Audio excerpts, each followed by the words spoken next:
কোরবানির পশু জবাই নিয়ে সম্মুখ সমরে হুমায়ুন অগ্নিমিত্রা।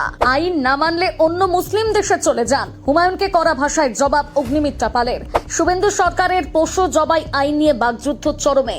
এক কথায় বুঝিয়ে দিলেন, বাংলায় থাকতে গেলে আইন মেনে থাকতে হবে। শুভেন্দু অধিকারীর আমলে আর কোনো রকম ধর্মীয় তোষণ চলবে না।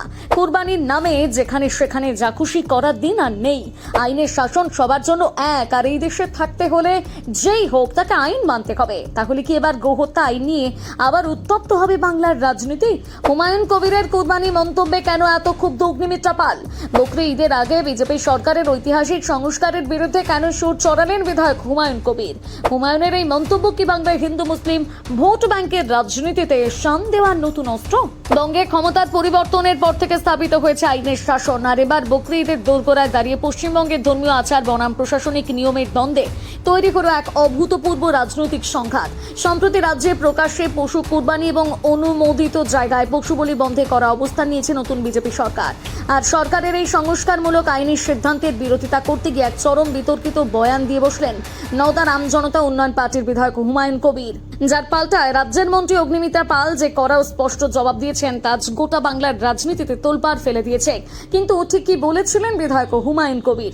সরকারের নির্দেশিকাকে চ্যালেঞ্জ জানিয়ে তিনি দাবি করেন, রাজ্যের এক বড় অংশ গো মাংসভোজী এবং ধর্মীয় আচারকে এভাবে রাতারাতি নিয়ন্ত্রণ করা যায় না।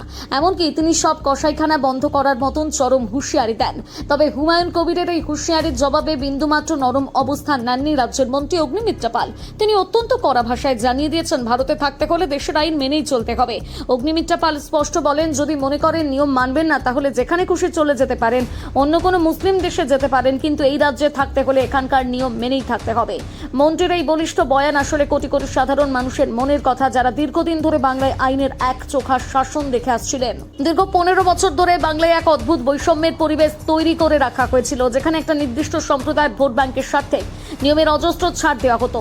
নতুন সরকার সেই ভুলের সংশোধন করছে। বিজেপির মূল মন্ত্রই হলো সবার সাথ, সবার বিকাশ, সবার বিশ্বাস।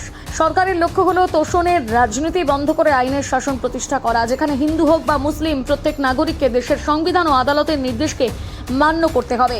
বকরি ঈদের আগে এই বিতর্ককে কেন্দ্র করে বিরোধী শিবির ধর্মীয় মেরুকরণের চেষ্টা করলেও বাংলার সচেতন মানুষ কিন্তু সরকারের এই পরিচ্ছন্ন নিয়মতান্ত্রিক উদ্যোগকে স্বাগত জানাচ্ছেন।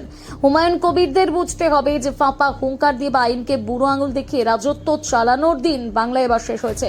প্রকাশ্য স্থানে পশু কুরবানি বা বলি নিয়ন্ত্রণ করার এই সরকারি সিদ্ধান্তকে আপনি কিভাবে দেখছেন? মন্ত্রী অগ্নিমিত্রা পালের এই কড়া জবাব কি সঠিক ছিল? কমেন্টে আপনার মূল্যবান মতামত জানান।